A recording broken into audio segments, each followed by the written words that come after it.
अस्सलाम वालेकुम guys, welcome to my YouTube channel health and wellness. My name is Iqra and I am a physiotherapist. अगर आपने अभी तक मेरे चैनल को सब्सक्राइब नहीं किया तो चैनल को सब्सक्राइब कर लें और बेल आइकन पे क्लिक कर दें। आज हम जिस बीमारी के बारे में बात करेंगे उसे उर्दू में अर्कुन्निसा और मेडिकल टर्म्स में शर्टिका कहा जाता है।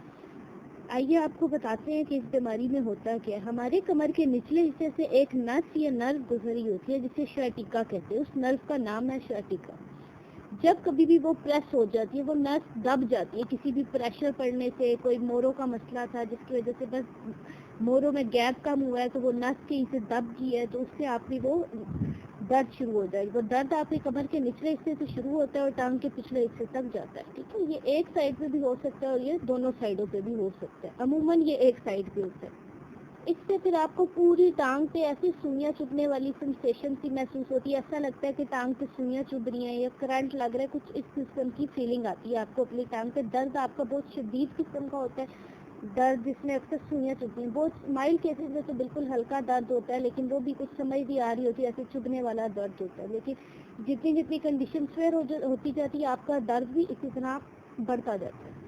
अब अगर बात की जाए वजूहात की, तो ऐसी कौन सी वजूहात है जिसकी वजह से आपकी नस दब जाती है और आपको शैटिका या एरकुन्निसा हो जाता है।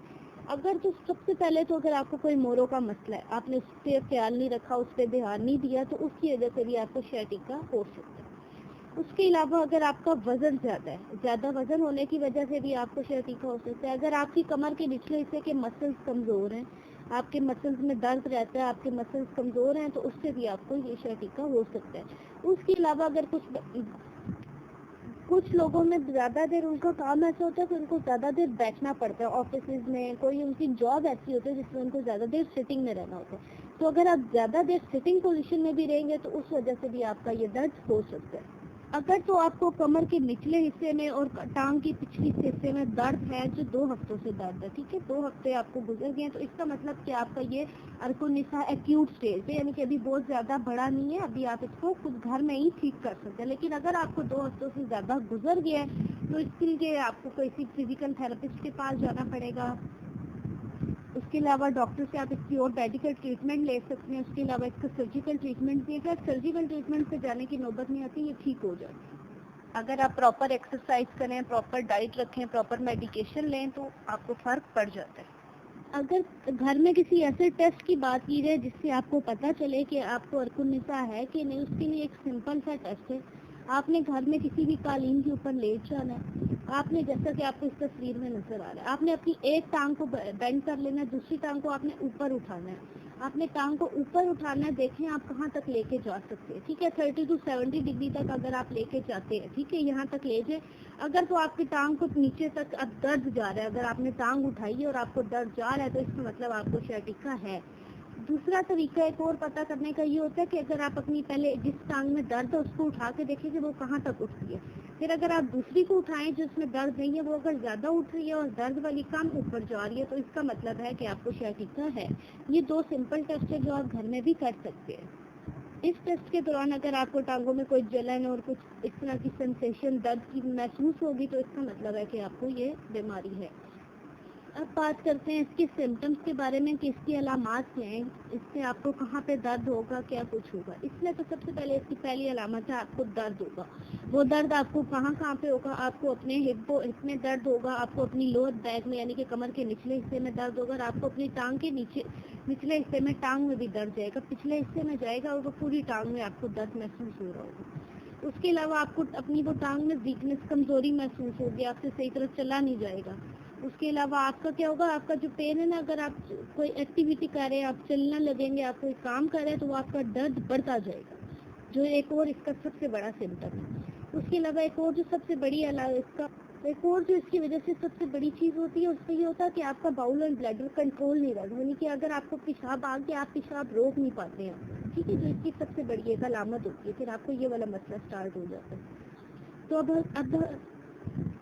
तो अब हम अगर बात करें कि इसके घर में आप कैसे क्या ट्रीटमेंट कर सकते हैं, अभी आपके एक्यूट स्टेज पे है, तो आप इस पे क्या ट्रीटमेंट करेंगे। सबसे पहले तो अगर आपको दर्द को खत्म करना है, दर्द को खत्म करने के लिए आप आइस पैक यूज कर सकते हैं। आइस पैक अगर आपके पास नहीं है, आप कोई भी बर्फ ले ले, कुछ इस तरह के फ्रोजन फूड कुछ भी लेके उसको तौलिए में लपेट ले, ठीक है, वो ठंडा होगा और तौलिए को आपने दर्द वाली जगह पे रखना है 20 मिनट के लिए।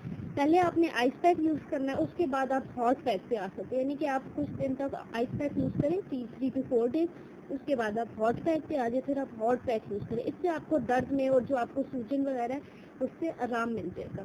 उसके अलावा कुछ जनरल पेन रिलीफ होती है जिसको एंट्रिक्स कहा जाता है, ठीक है, जैसे कि कोई भी आप ले ले, लोकल ब्रांड में इसकी कोई भी पेन रिलीफ ले ले, वो उससे भी आपको दर्द में आराम मिल सकता है। उसके अलावा एक और जो बेस्ट चीज़ जो आप स्टार्ट में कर सकते हैं वो आपकी वॉकिंग है। आप अगर 30 मिनट तक रोज वॉक करेंगे तो उससे भी आपका ये वाला दर्द कम हो सकता है। इसके अलावा कुछ ऐसी एहतियात होती हैं जो आपको घर में करनी पड़ती हैं अगर आपको अर्कुन निसार या शर्टिक है। उसमें सबसे पहले तो ये, अगर आपने ज़्यादा देर खड़े होना है तो आप अपने एक टांग को रेस्ट दे दे, किसी स्टूल के ऊपर रख ले टांग को, डब्बे के ऊपर, एक फुट को आप अपने रेस्ट दे, एक फुट पे खड़े हो, थोड़ी देर बाद यानी कि आप अपनी वो साइड चेंज करते गए। एक और जो सबसे खास एहतियात होती है वो, अगर आपने कोई भारी वजन उठाना है तो आपने डायरेक्ट कमर को झुक के वजन नहीं उठा लेना।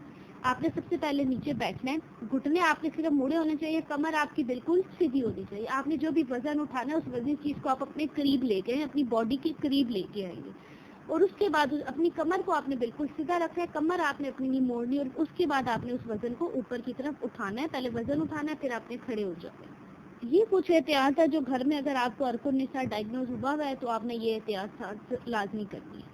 अब चलते हैं अपनी खुराक की तरफ कि क्या अर्कुन निसार में खाना चाहिए और क्या हमें खाना नहीं चाहिए। अर्कुन निसार में या शर्टिका में हमें ज़्यादातर मैग्नीशियम रिच फूड चाहिए होता है, ऐसी खुराक जिसमें मैग्नीशियम ज़्यादा होता है, तो उससे हमें बहुत जल्दी फर्क पड़ता है। मैग्नीशियम किन खुराक में ज़्यादा होती है?